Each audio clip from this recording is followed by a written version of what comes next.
Ladies and gentlemen, there comes a time in every soul's journey, and every man and woman who walks the narrow road of purpose and calling, when the winds rise up against them, when the mountains stand taller than they ever imagined, when the nights seem longer and colder than what their hearts were prepared to endure. And yet in that very hour, when flesh grows weak and doubt creeps in like a thief in the night, we must remember deep down in the marrow of our bones that obstacles are not signs of abandonment, but invitations to ascend, to rise, to press on with the fire of the Almighty burning within, because no wall is too high, no chain too thick, no storm too fierce when the spirit is anchored in a truth that does not bend or break. You may feel surrounded by failure, overwhelmed by setbacks, burdened by wounds that bleed in silence, crying out in prayer that seems unanswered, and walking roads where friends have vanished and the way is lonely and uncertain.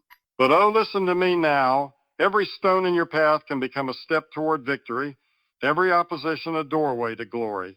For what man cannot move, God can shatter. What you see as a closed door, heaven may be preparing as an open gate.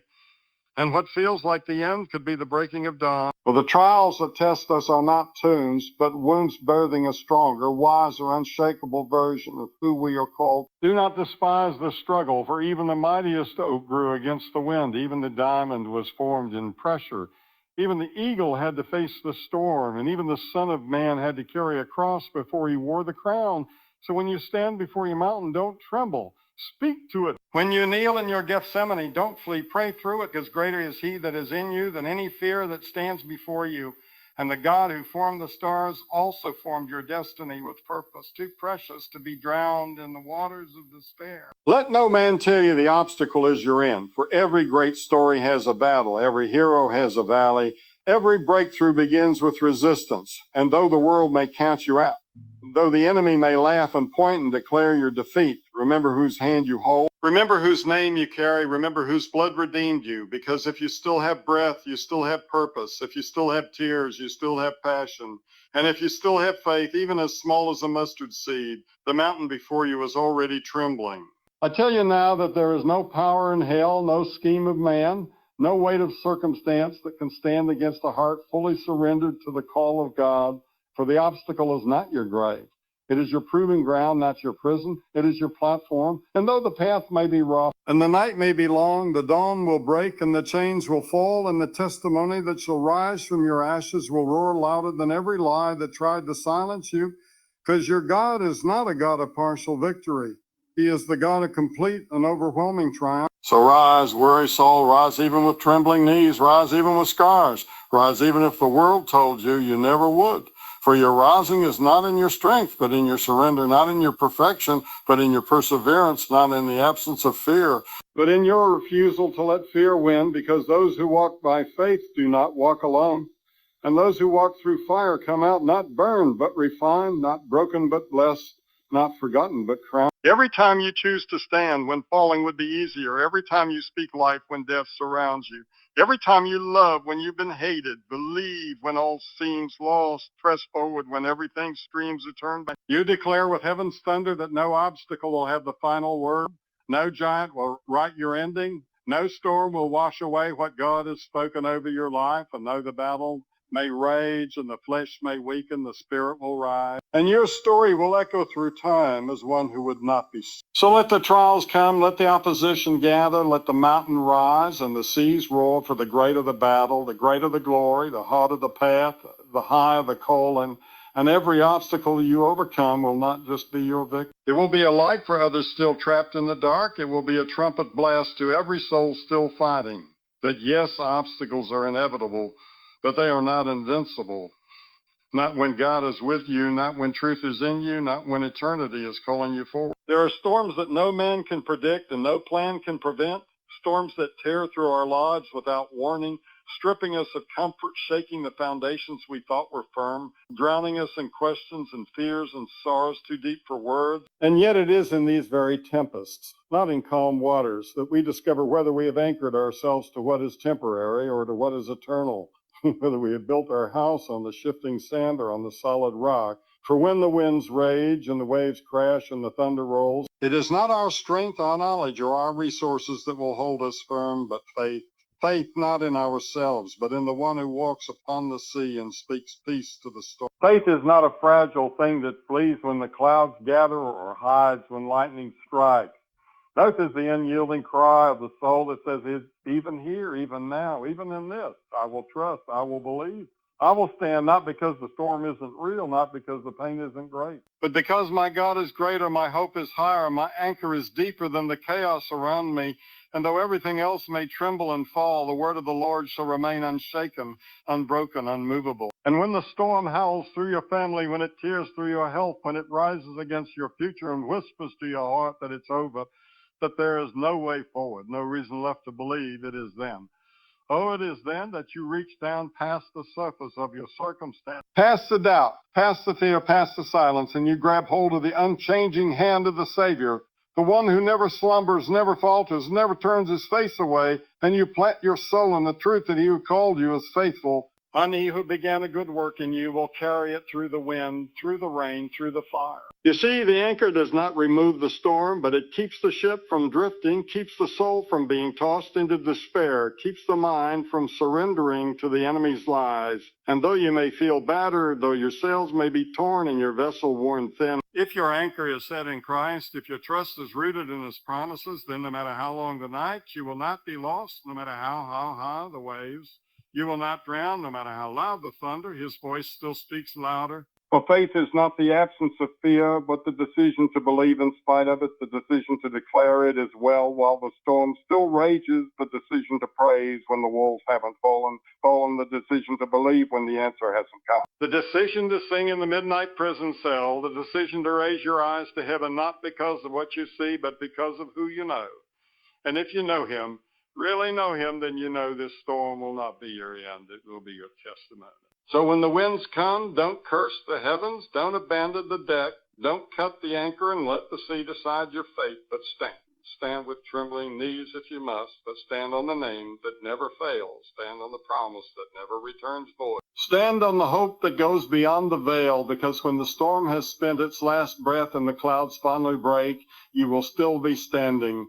Not because of who you are, but because of who. And others will see you, they will see you still standing, still believing, still singing through the scars and still shining in the aftermath. And they will ask how you endured, how you didn't sink, how you still have peace in your eyes and fire in your soul. And you will point not to your strength, not to your strength. All mean not to your will, not to your cleverness or grit, but to your anchor, your faith, your trust in the God who held you when everything else fell apart. The God who didn't always calm the storm, but always calmed you in the middle of it. So I say to every soul who hears these words, set your anchor deep, not in men, not in wealth, not in comfort, but in the eternal rock of ages. The Christ who conquered death, who speaks to the wind and stills the sea. And those storms may come, and yes, they will come. And though they may shake every earthly thing around you, you will not be moved, you will not be lost. Because faith, real, living, holy, unshakable faith, is the anchor in the. There is a fire that does not flicker in the wind, and a strength that does not bow when pressure mounts, a power not forged in ease or luxury or applause, but in the crushing, the pressing, the silent, hidden places where no crowd cheers and no comfort comes, and that power, dear, is called perseverance. It is the holy resolve that says, I will not quit, the sacred stubbornness of the soul that says I may fall, but I will rise again, the relentless heartbeat of faith that beats louder than the voices telling you to give up, to walk away, to settle for less than what God has promised you. And it is this perseverance that turns valleys into victory, trials into testimonies, and stumbling blocks into stepping stones. Because the truth is, mountains don't move for the easily discouraged, and victories are not handed to half-hearted. No, the prize belongs to the one who presses forward when the path disappears. The one who crawls when they can't walk, and prays when they can't speak, and believes when nothing in the natural gives reason to, because perseverance is not about how fast you run. It's about refusing to stop running, not about never folding the fall to find you. And when the road grows long and the night grows cold and your strength feels spent, that's when perseverance whispers just one more step, just one more prayer, just one more breath. And it is in those moments, those raw, brutal moments, when quitting would be easier, when compromise would be comfortable, when turning back would feel justifiable, that heaven leans in and watches closely, not because it doubts you. but because it delights in you. Because it knows that every time you persevere, the chains break a little more, the light shines a little brighter, the enemy trembles a little harder, because nothing frightens the darkness more than a soul who simply will not stop. You see, perseverance is not loud, it is not glamorous, it is not always seen or celebrated, but it is sacred. It is what carried Noah through 100 years of building, what kept Moses walking through 40 years of wilderness, what held Paul through shipwrecks and stonings and prison cells, what lifted Christ to his feet as he carried the cross for a world that rejected him. And if perseverance was the way of the saints, then it must be the way for you and me, because faith without perseverance is like a flame without fuel, for it won't last. So when your prayers seem unanswered and your progress feels invisible and the voices of doubt rise up like a flood to drown your hope, you must dig deep, not into your own strength, but into the well that never runs dry, the spirit that empowers the weak, the grace that lifts the broken. And you must say with grit in your voice and glory in your heart, I will not stop now. I've come too far. I've cried too many tears. I've fought too many battles to turn back now. And even if no one sees, even if no one applauds, even if every step forward feels like a war, I will keep going. Because there is something holy in the journey, something sacred in the struggle, something eternal in the effort. And while the world glorifies instant success and quick results, the kingdom of God crowns the faithful, the consistent, the ones who endure to the end. The ones who rise each day not because they feel like it, but because they are called, not because the path is easy, but because the reward is worth it. And that reward is not just what lies at the finish line, but what is being forged in you along the way: character, endurance, authority, compassion. And when you finally look back on the path you've walked, when you stand at the summit you once only dreamed of reaching, you will see the power of perseverance, not as a vague virtue, but as a divine force that carried you when your legs gave out, that pushed you through doors you thought were locked, that lifted your head when shame said to look down. And you will realize that your scars are not signs of defeat, but of survival, not marks of weakness, but of grace. So let this be your resolve, not to run the fastest, not to shine the brightest, not to be the strongest, but to be the one who stays, who presses on, who gets up again and again and again. Because perseverance is not just the power to endure, it is the proof that God is with you. The evidence that his spirit is alive in you, and the quiet roar that says to the world and to hell itself, you can shake me, but you cannot stop me. There are moments in life when the pain is so deep, it steals your breath, so sharp it cuts through every layer of strength you thought you had, so consuming it makes you question the very ground beneath your feet. And in those moments when your heart cries out, why? And heaven seems silent and answers feel 1,000 miles away, I want to tell you today, not with shallow words or easy comfort, but with the fire of truth and the weight of experience, that your pain is not pointless.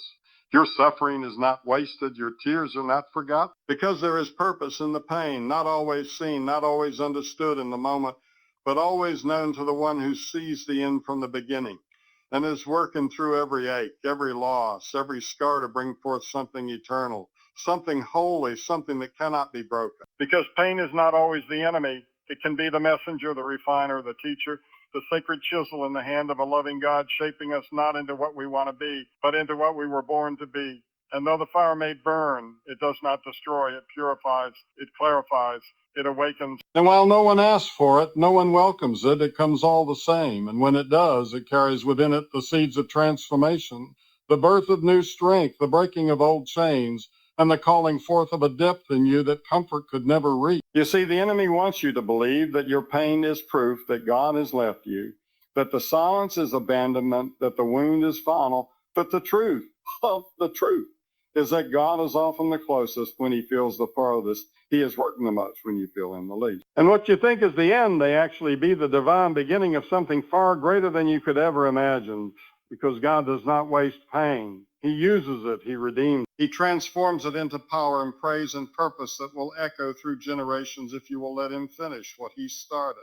And I know how hard it is to believe when your body is broken, when your heart is shattered, when grief sits heavy on your chest like a weight you can't lift. But faith was never about feeling. It was always about trusting that even this heartbreak, even this loss, even this silence will somehow be part of your testimony, part of your becoming, part of the holy mystery that turns ashes into beauty and mourning into dancing and despair into declarations of glory.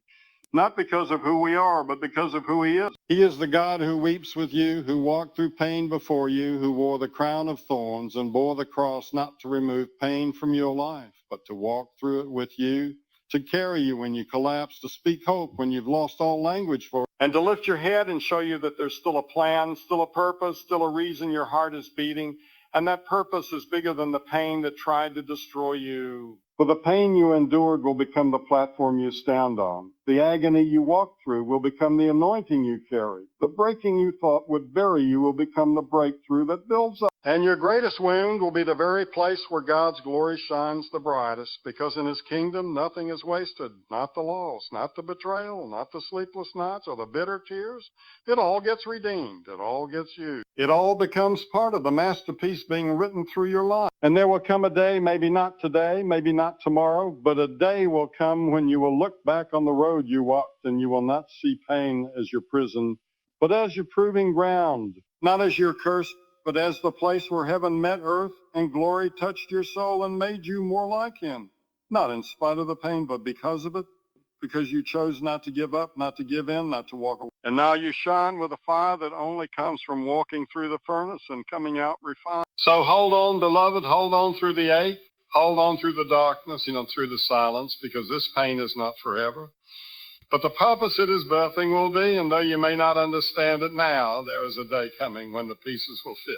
When the scars will tell a story, and when the purpose behind your pain will be as clear as the sunrise after the longest night, and you will know deep in your soul that God was with you, that he never left, and that he used it all for his glory and for your good. There is a kind of hope that doesn't whisper softly in safe places, but roars in the darkness like a lion that will not be caged.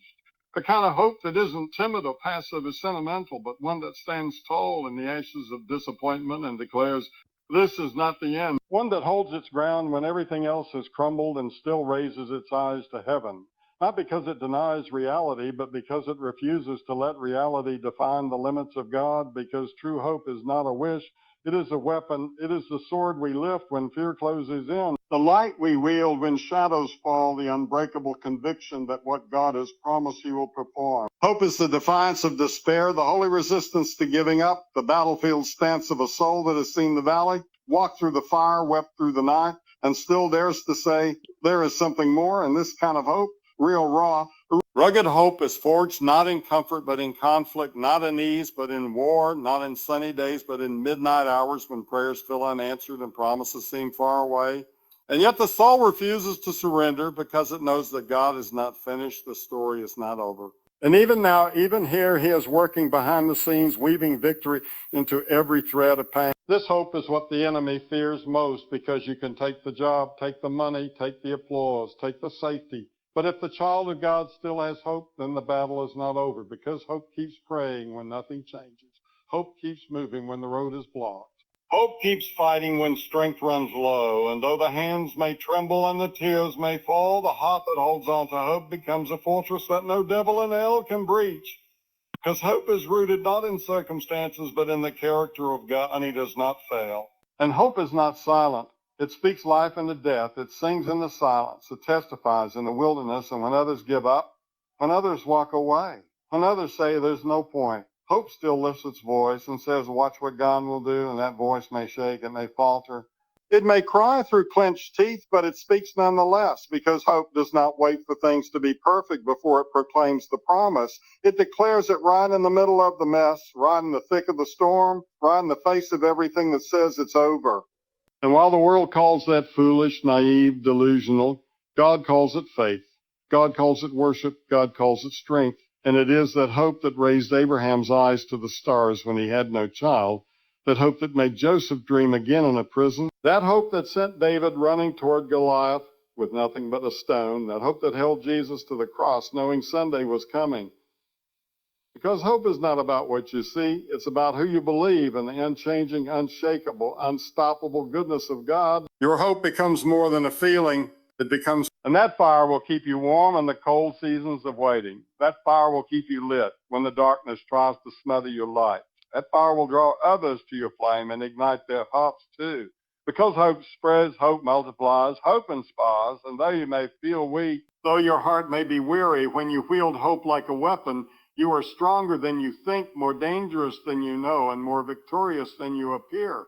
Because the fight is not just about surviving, it's about overcoming, and hope is the banner you raise while the battle still rages. So don't lay down your hope. Don't trade it for bitterness. Don't bury it in fear. Don't let anyone talk you out of it, because this hope is your lifeline, your anchor, your armor. And it may not look like much in the eyes of the world, but in the kingdom of God it is mighty. It is fierce. It is the kind of hope that storms the gates, that speaks to dry bones, that refuses to bow to what is seen, because it is grounded in what is promised, and what is promised cannot be taken, cannot be broken, cannot be revoked, because our God is not a man that he should lie.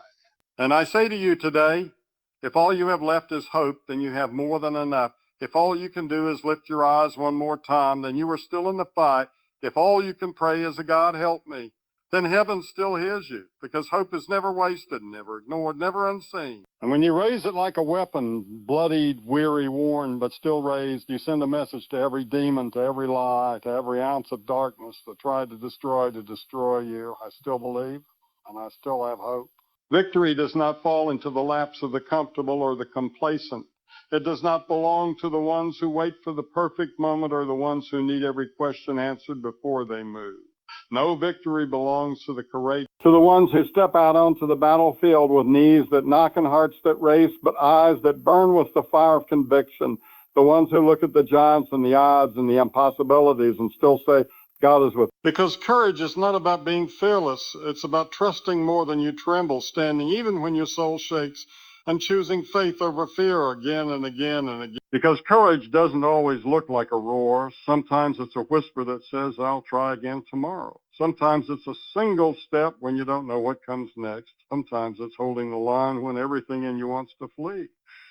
But in the eyes of heaven, that small step is mighty. That quiet stand is warfare. That trembling yes is louder than the enemy's lies, because courage is a seed planted in obedience that grows into a tree of victory through every storm and every season, where you chose to keep going when everything said stop. And courage is not born in the spotlight. It is born in the secret place, in the wrestling, in the weeping, in the questions, in the silence where no one sees your fight but God, in the hours where the weight feels unbearable but you carry it anyway. In the spaces where you decide to trust him with no sign, no proof, no safety net, and you walk out anyway, like Abraham not knowing where you're going, like Esther risking everything for something bigger than herself, like Peter stepping out of the boat into nothing but water and the word of Christ.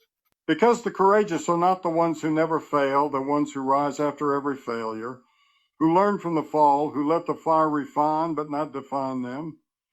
And while the world honors strength and speed and spectacle, heaven honors those who say yes when it's costly, who love when it hurts, who obey when it's lonely, who fight when it's hard, because that is where victory is born, in the trenches, in the grind, in the moments no one else applauds, but God says, well done, my work. And don't you know that courage inspires courage? That one bold step can break generational fear. That one act of obedience can shift the atmosphere of an entire family. That one voice raised in truth can light a fire in the hearts of thousands, because courage is contagious. And every time you choose to be brave, every time you choose to believe, every time you choose to show up, even when you feel small, you're not just fighting for yourself, you're clearing a path for others to follow. So let the storms come, let the critics rise, let the odds stack high, because the courageous don't measure success by ease or applause or recognition. They measure it by obedience, by resilience, by the simple fact that they did not back down, did not bail out, and did not give in to fear. Because victory is promised not to the perfect, but to the persistent, not to the talented, but to the tenacious, not to the qualified, but to the called, who were crazy enough to believe that if God said it, he will do it. And when the dust settles and the race is run and the scrolls are unrolled in heaven's courts, it won't be the names on magazines or the faces on screens that carry the weight of glory, but the ones who fought in faith, who labored in love, who stood when they could have fallen, who spoke when it cost them, who kept their eyes on the prize when everything tried to pull them away. And they will hear not just you made it, but you overcame. Because victory belongs to the courageous. So take heart, brave soul. Take courage in your shaking hands and trembling voice and weary feet.